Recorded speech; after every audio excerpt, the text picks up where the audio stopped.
Hi, I'm Ricky Fort and welcome to the Real Estate 101 podcast. Join me as I lift the lid on the real estate industry and share some great stories from behind the scenes. Like and subscribe and enjoy this episode. Welcome, ladies and gentlemen, to another episode of Real Estate 101 with your host, Ricky Fort from Geelong Real Estate Co. Nicole Lamont, Hello. welcome. Thank you. Hands down the shyest person I've ever had on the show. I know it's been painful for you to even sign up for it, but you're a bloody superstar, so welcome. Thank you. Super nervous. Oh, it'll be fine. It'll be fine. We had to cut you off mid-sentence because you've obviously got something exciting to share. Tell me you donated your hair. I was like, what the hell? Yeah. So it all came about. I was in day oncology a couple of weeks ago, and there was a girl standing behind me. And I looked and I'm like, oh, she's got a wig on. Looks really nice. She was about 13 or so. Yep.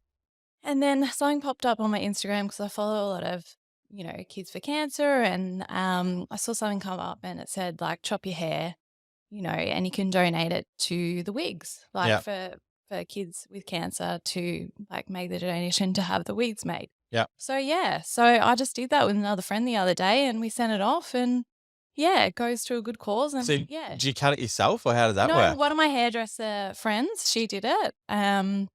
So You're she like, just bitch, don't take too much. no, it has to be 20 centimeters Right. and it can be dyed. A lot of people think, like, hairdressers think it needs to be like, it's called like Natural or virgin whatever. hair. Yeah, But like they wouldn't have any hair to make the wigs. yeah. No one's running because 20 centimeters. Yeah, Completely everyone wants to natural hair. cover their greys, so everyone's dyeing their hair. So we You're too young donated. for greys, Oh, knickers. got heaps, especially in the last 7 months. Yeah, But exactly. so we donated it. So it goes off and it's a What's the Kids company? Cancer Foundation, and on their website it's got a tab to say, like, donate your hair. Yeah. And it gives you all the guidelines on what to do. Like, you have to plait it, then cut it off and then send it away. So it just Yeah. needs to be clean hair, not wet hair. And 20 centimeters. Yeah. And then it gets sent off and these kids that, like a girl like that's 13 going Yeah, it's to high everything. school, like, Everything. she just looks so like she had clips in her hair and it just makes a whole difference for them when they go to high school. Huge. Yeah. So Good on I ya. thought it was a good cause and I think a lot of more people should do it. I think girls don't know about it. So I'm just trying to raise a bit of awareness by doing that. And one of my friends, she did it with me and her partner was like, don't chop it, don't chop it. And then he's like, oh, it's a good cause. So Cool. nice. We'll definitely put up a link and stuff in the show, and we might do some dedications, and we'll see if we can try and help you raise some awareness. That was the whole point of getting you on the show, because I know, like I said, you're painfully shy and you don't want to you were shitting yourself about sharing too much. But obviously you've ruined the segue because I'd normally introduce what the podcast guest is going to do and what we're going to talk about and that Sorry. sort of thing. But obviously, it's all about your story with your daughter. Like Yeah. we used to work together in real estate. That's going to be the tie-in later on. But Yeah. obviously, tell us about your last. How long? It's nearly been 7 months. So So tell us about Tilly. So Tilly got diagnosed with leukemia. It all came about because she just got really sick. Like, she started daycare, the usual daycare bugs that, every child gets. And then it went on for a while. I was taking her to the doctor like every week. Doctors were just like, it's daycare bugs, And then probably on the last sort of week, she just stopped, like, wanting to get out of bed. She was super tired. She never really walked fully on her own, but she regressed. Like, she was just regressing in a lot, and then she wouldn't eat. Then she just turned like a really marbly white color. And I was at my parents-in-law. I was supposed to take her to the doctors that day. And I was just like, I've spoken to a few people, even my chiro was like, if you think that something's wrong with her, you just, you're a mum, you know her best. And I was like, yeah, but, the doctors know best. I've gone to them and they've just said it's daycare bugs. And so, and then I spoke to another lady about Tilly's, like, walking, because I was like, far out, what am I doing wrong as a mum? You're like trying to get every contraption there is for her to walk and do everything. And then she wasn't. And all my friends' kids were doing walking and just being a normal toddler. And I was thinking, what am I doing? Anyway, I was at my parents-in-law and she just kept falling asleep on my mother-in-law, and we're just like, "This is not normal." And I rang Luke and I was just like, "I'm not going to the doctors. We're going to emergency. We're going in Geelong, where I'm sick of it." Like, I've got so many things going on with it that I can't explain. You know what I mean? So I went into an emergency in Geelong. Triage nurse was absolutely amazing. He was just like, I was like, it's, because I was like, "Oh, I'm just being an overreactive mum, but I'm like, it's this, and this. Like, What were the things? so she just didn't look right. Like, people had commented, she looked like motley color, like she was grey. She wasn't eating, she was sleeping all the time, like lethargic. And then she just didn't want to move. Like, she would just be stagnant in the spot. Like, she didn't want to play, she didn't want to do anything. And then just the constant sicknesses. Like, she'd have a dose of antibiotics because the doctors do that. They're like, "Oh, have antibiotics, you know? And then she'd go back to care and she's still like, she would catch something else because she had no immune system. So she was just like constantly fighting and nothing to fight with in her body. So it was those symptoms. And then the triage nurse even saw like her color and he's like, "Is this normal?" And Luke and I are like, "No, this is not a normal color." And he was like, "Oh no." So he went in the, I don't know if you know, Geelong Peds area where you wait and they can see through the window at you and they can see the kids that come in. And within like 5 minutes, they're like, "She needs to come in." They could see, like, they were just like, "Her color, we need to take bloods from her." Because I'd been asking the doctor, I'm like, "Why can't you just take bloods from her? Like, something's wrong." He's like, "Oh, I don't want to badmouth anyone, but, like, you as a mum, you just like, come on. Like, it's an invasive thing taking bloods from, a 1.5-year-old." So, they took bloods from her. She was kicking and screaming. And then everyone looked worried. Like, they tested all their bloods and just all the doctors' face were in shock. We had like the head pede like come down and speak to us, and yeah, just everyone was just worried, like, because they could see the colouring, and then her blood was taken and it was just really thin. So they were just like, "What is going on?" So, and then from there, like, they said, like, worst case scenario, like, it was leukemia, like cancer. They knew And that just from bloods. yeah, well, her HB level, all her levels with cancer kids, their levels come. So, and it shows like like in your bone marrow, it's not making enough of all the normal cells that regulate. And it was stopping a lot of the normal cells. And that's why Tilly was sick all the time. And they just knew they thought it was a virus, like a slap cheek virus, which sometimes makes the cells in the bone marrow funny and makes them sick. Or they said, like, worst case, it was cancer. And so this is like 10 o'clock at night. We've been in there since 3. We took Tilly at 3 in the afternoon and we're just looking at it. And Luke and I are just like, what the hell? Like, I was like, surely not. Surely our child does not have cancer. I was like, my only child, she's 1.5. Why, why her? And then I was just thinking positive, and then they're like, "We'll Yeah, like need to." they must just have it wrong. They're Yeah, I was just like, "Oh my god, surely not." And, I remember sending, because we have a girl chat, I remember sending, and telling my friends, I was like, "Oh," because 2 of my friends are nurses and they know, and one of my friends works in peds in Geelong, and I remember telling her the blood results, and she knew that Tilly had leukemia before I did, but she couldn't say anything because she knew with those blood levels that that what it means means. leukemia. So she was just heartbroken until I found out the next morning. But Tilly had to have a urgent blood transfusion that night that went over 4 hours. The children's had been alerted of her. She had like a heart murmur because the blood wasn't pumping around her like body enough because her bone marrow wasn't working. So they had to do it really slowly. She had like a little bit of a heart murmur. And we just sat there for 4 hours because in Geelong, they don't have a separate area for you. So you have to be in emergency, when everyone's coming in and, have wild Saturday nights and they break their leg or whatever. And then we're in there with Tilly because she has to have like a nurse with us to watch so nothing happens to her. People screaming, whatever else. And Luke and I just sitting there thinking, like, it went for 4 hours and it was like 4:30 in the morning. We're just like, we had no sleep. We're just like, far out. Like, sure, we were just like, nah, it's not cancer. We were just laughing. We thought it's just a virus. So yeah. And then that morning we found out that it was leukemia. they didn't know what type or how severe it was or anything like that. They're like, "You just need to go to the children's and, yeah, just go. You're going today." Like, the next day, we're like, "We need to get urgent transport for you. There's a team there waiting for you, and they'll tell you more. We just don't know, like, the severity of the cancer or how bad it spread or anything." So, yeah, so Luke and I were just like Luke was I just broke down because my friend who came in that morning, she knew, and I was just like like a mess. I was just like, "I can't do this," you know?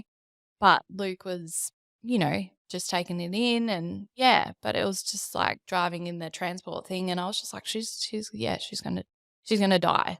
Like, my child has cancer and you just don't know. It's just the unknowing. Yeah. It's like pretty unnerving as a parent, especially when they're so little. And yeah, you just like, yeah, so it's shit. Mm. But yeah, I know you find strength to just keep going. And yeah, we got to the children's and the beautiful like team were there and like we had, yeah, our oncologist who's still with us and she'll still be with us for like, she's like, "I'll be with you from day dot." She's amazing. She's like not just an oncologist and she becomes like like she listens to you about everything and all your issues, that and like the nurse coordinator and they just set you up with everyone and all the nurses like we were on Kookaburra and that's the oncology spot where they put you and they're just all lovely. They just became like a second family in the ward to us and yeah, like I'm just so appreciative like of everything they do and like Tilly's journey like like when she had to start treatment on the Monday, so we got there on the Friday and then we had 2 days. She had to have a bone marrow to see what leukemia it was, and it was ALL. So and then they test all the genes and make sure that it hasn't gone anywhere else. Um, yeah, but her bone marrow, like, they take a sample, and, yeah, I remember the guy coming out saying, "Oh, it's really hard to get a sample out of her bone marrow because it was so crowded with all these cancer cells." And I was thinking, "Oh god," and then she had to have a Hickman line put in, so all the cancer kids that's another thing, all the cancer kids, they instead of taking blood, like we go get blood done, they put a line into their heart. So they have 2, like, lumens come out and so that needed to heal and you can't pull on it and it's just, like, risk of infection, and then, like, I remember coming out and, like, you come out when the kids go under in a separate area. Everyone's screaming because some kids just don't handle it. Tilly did not handle it. It's just the age group, and I remember coming out and the anesthesiast was like, "Oh," because she got sick when we're in hospital, when she got diagnosed, she had, like, all this fluid on her lungs, and he was like, "Oh, I just sucked out all this stuff." And then the doctor was like, "Oh, you can give her a hug." And I was like, "How do I hug my baby? She's just got, like, this big thing in her heart. Like, am I gonna hurt her?" Like, I was just like, as a mum, I was like, you know, like, have this big Hickman line in your heart. It's all raw and just picking like and Luke and I were just like I just felt like terrible as a mum. Like, Luke had to step in because I was just like, I don't even know how to pick her up. She's got all these lines to her because she had to have, like fluids and stuff like that. And you're just dealing with all this stuff. You just I don't know. It's yeah. It's it's something to hard to explain. But yeah, when your baby like was all linked up with things and it's just a whirlwind. And then they told us that, they found out what leukemia it was and it was low risk. It was really like, it's acute, lymphoblastic leukemia, so it's highly treatable. It's very common. Doesn't make it any better because you just like you still have to have that conversation when they pull you into the room and the chance of like survival rate and everything like that. And, like I had to ask the question, like, is she gonna die? Like they're like, no, it's highly treatable. But yeah, there is every chance like that, you know, that there is a slim chance like they test to like with the chemo to see if she will like be able to like what's the word? The chemo like will do what it needs to do to her body, like kill the cancer cells. So, yeah, so she was all fine for that, but yeah, we started chemo, like, the next day, and then it was just, like, a journey of, like, numerous chemos, like, and they're like, "She'll lose her hair," and she had her hair for a couple of weeks, and then Luke and I just had to shave it off at home because it just I was joking to another mum on the ward, I was like, "She looked like Gollum from behind because she had this big patch," and, like, I was just like, "Far out, it's so mean," but, like, I don't know, you just gotta everyone on the ward, like, all the parents and stuff, you just gotta make the most of, like, such a shit situation. Um, so, yeah, we were just like, "We'll shave it," and then, yeah, so she was a little trooper, like, she was so sick because it's the first phase of, the phase is induction, and it's just, like, 4 to 5, like, chemos, like, bang, bang, bang, and then they give her other things to make her not, sick, and then she had steroids, which they make the children just go wild. Like, they're part of the treatment plan, you need to have them, but she was up all hours of the night in the hospital, and Luke and I were already sleep deprived, so on top of that, we had to be awake, walk in the halls at 3 a.m., trying to settle Tilly. And then she wasn't settling, like she would scream like someone was murdering her. So she had to have other sedation drugs on top of that. And then numerous times got over sedated once and had to call a met call. So had to take back some of the drug from her from her and yeah, just a lot of things, like even with her heart in the early days, they had to monitor that. We've just had a number of met calls where like she's just gone from one to like they she needs help. Like I've had to pull the plug out of there. Everyone comes running. They call like, yeah, it's just yeah, and then, like, as a parent too, like, you're just like, "Something's wrong with her." And I like, Royal Children's Hospital is great, but I always say to parents, "You trust your instinct." You know what I mean? Like, if you think something's wrong with her, you still have to keep advocating. Even though we're in the best hospital, I've still had to keep advocating for her. So but yeah, she's now in remission, so which is great. But yeah, we still have gone through so many phases of this because I have to still pump so much chemo into her. It's not funny. And she takes an oral chemo with us at home every day. She has a nasal gastric tube, which that was something else. We had to learn how to use that. Um, yeah, and I give her all her meds, so I've had to learn how to do all that. And yeah, it's just they teach you everything in there and yeah, they just I don't know, you think when you first come in, they give you all these fact sheets about this and that, and then you're just like, "Oh, how am I ever gonna absorb this? I'm sleep deprived. My life's just like, I don't know, not the same." And then you have to do you do it. Yeah, you look after your yeah, you just end up doing it. Like you just end up giving her all the meds and just looking after her because you have to get on with it. That's the thing. Like I had a big cry, I remember at the start and I was just like, why, why us? But yeah, I just had to get on with it. So yeah.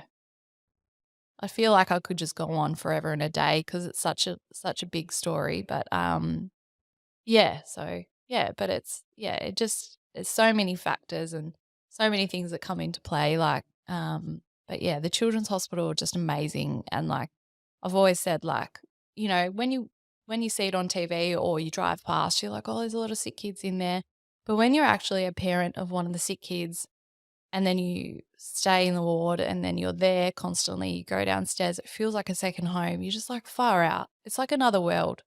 Do you know what I mean? So, yeah, it's just yeah, definitely. It's just like another world that people are unaware of if you're and like oblivious to. Like and I would like some of my friends, like they just can't even imagine, what I'm going through and they're like, "You're such a trooper, you're amazing." But I'm like, "No, I'm not. I'm just a normal parent that would do that for their child." But you're just oblivious to, this other world that what they do and how good they are and yeah, they're just really lovely people in there and they just make it all like all the shit times like just they're just there like they're more than just doctors. Do you know what I mean? Like they stop and chat to you like, if you saw your GP out on the street, do you reckon they'll say hello to you? But these people, they're there, that's their job, but they walk the corridors or they walk like on level 2's oncology kids and they'll stop, they'll chat to you, they'll be like, "How's Tilly? But how are you?" You know what I mean? Like, it's just more.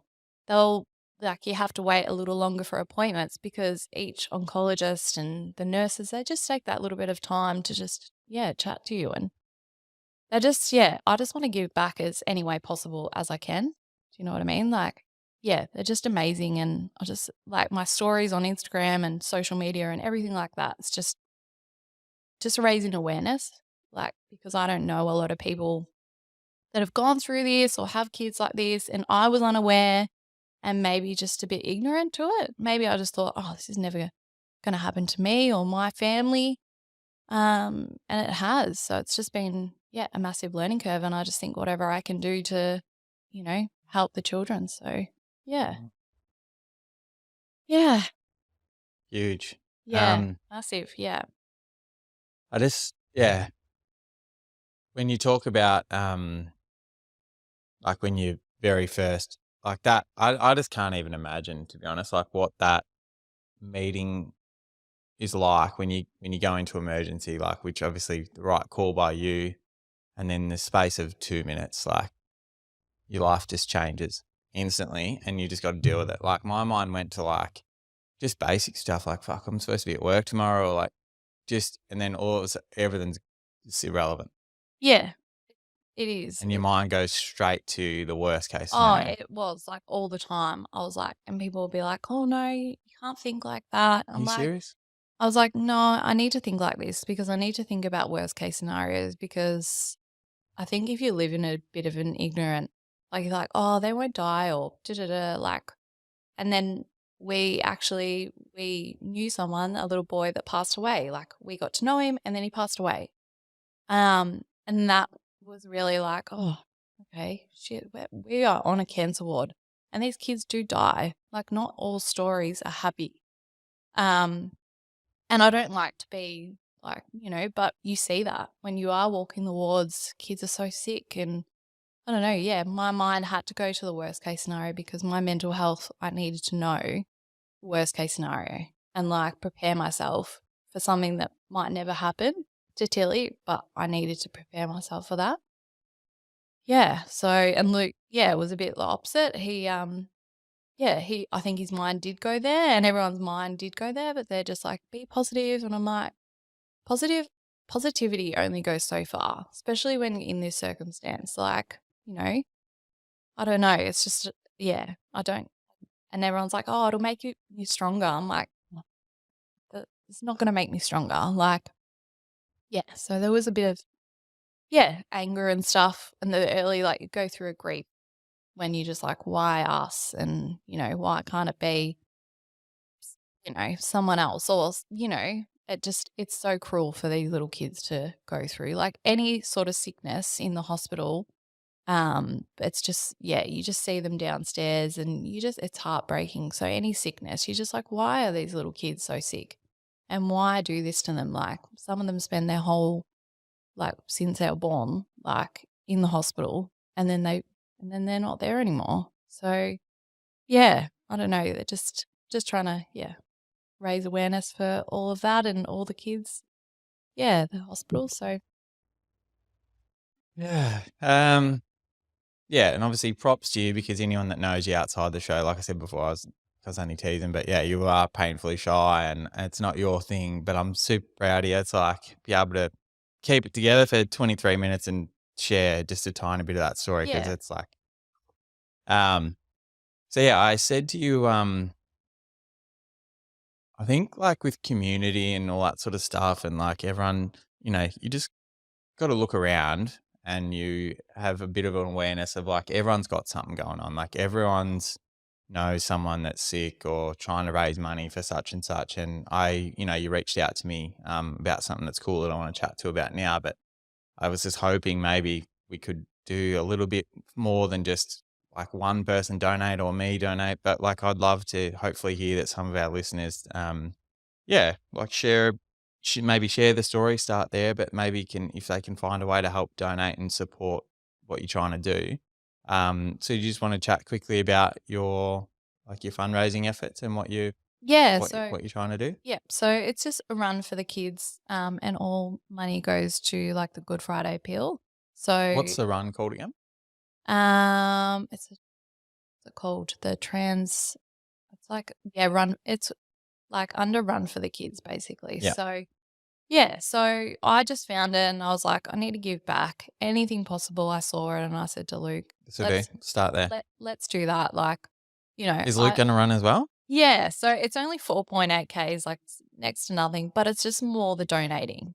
Just whatever I can do But are you 'cause, a runner? uh, no, so I've had a treadmill and I'm just getting back into things. So, Yeah. no, I cannot run But I think very well. that's part of the excitement. I think that, like, you're trying to do something that's not you, and it's a branding exercise that says that I'm a mum that's, like, resilient, and I've found a channel, and I wanna try and have a crack at doing something, and Yeah, so yeah. I thought, "Oh, if I raise $500, so be it." I was like, "Whatever. Whatever money." It's something that, like, I was speaking to one of the social workers from RCH, and I was saying, like, "I just wanna give back." And she's like, "You're still going through the the bulk of it. Like, you're still going through the mental load. Why just focus on yourself?" And I was like, "No, this helps me." Like, I get that. like, this helps me. Like, I need to give back. Like, even yeah. So You need something else to focus on too, I guess, like, yeah, and it's like a something to goal. be positive. Yeah, so I just thought, "Nah, I'm a runner," and everything that like yeah, okay, it's gonna 4.8 Ks is yeah, like, I'll probably be puffing at the end and, like, complaining, but I just think back of Tilly and what she's been through, like, been through the ringer of everything with chemo and still to this day, so yeah, so no, it's just trying to raise money for the kids, it's So just what's that your goal? 500?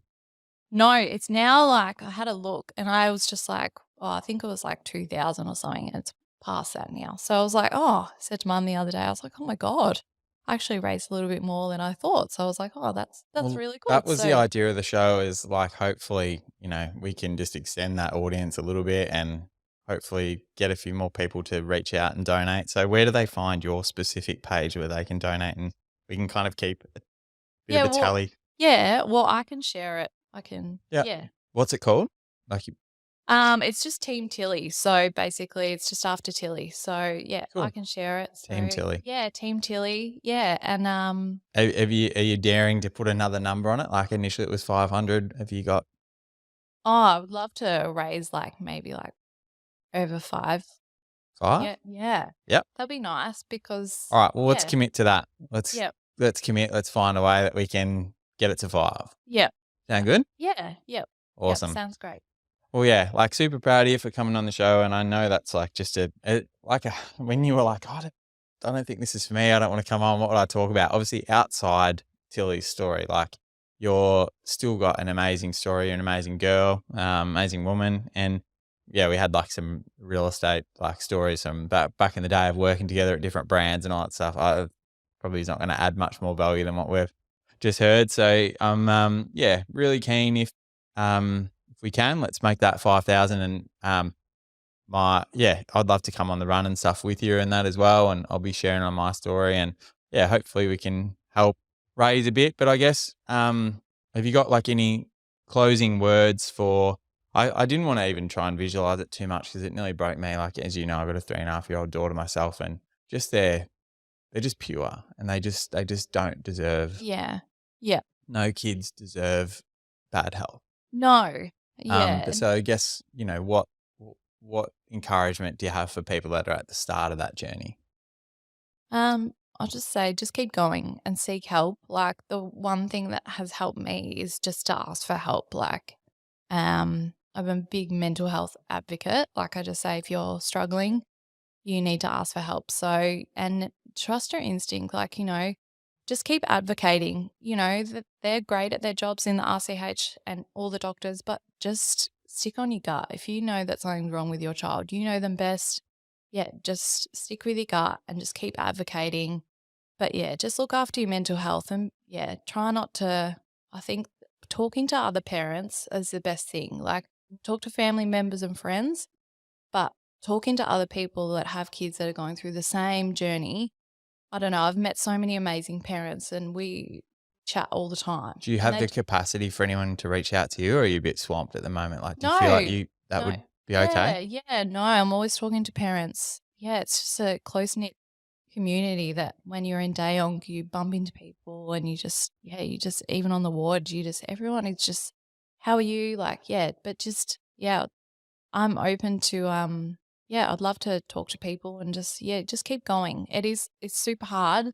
And you're just going to have those days where you're just going to, want to just drink your sorrows away. Like, it's really bad to say, but you've got to go through those processes of like, it's like grief basically. So, but yeah, just keep going and yeah, just look after your mental health because that's the main Do you have thing. any advice on mental health? Like, Um, just when you say look after it, like any practical little things? I just always am just a talk, like, obviously, yeah, I don't shy away from it. Like, I'm on some antidepressants and I had to go up and seek help, because I knew that I would be struggling and I needed to be in a good frame of mind to look after my daughter. So I Mm, was just like, I I need to look need to after look after me. me. Yep. And then just if you open to talking to someone, Yep. yeah, like I've got an amazing social worker at RCH who has been with me through the whole journey and she still catches up with me. It's just like catching up with a friend and yeah, so but yeah, just if you need to, you know, go to the doctors and get on something to help you Yep. through this time, don't be afraid. It's nothing to be ashamed of. So Yep. yeah, I just think, yeah, you just got to look after yourself so you can be that parent for like a better parent because you're not in a good frame of mind if you don't seek help, I Yep. think. And then, yeah, so that's my advice. Absolute star, Nick. We love you, and yeah, we Thank can't you. wait to help be part of the next chapter, and yeah, breaking or smashing your goals for what you want to do. So, mate, thanks for coming on the show, and yeah, we're really proud of you. Yeah, thank you. Thanks for having me.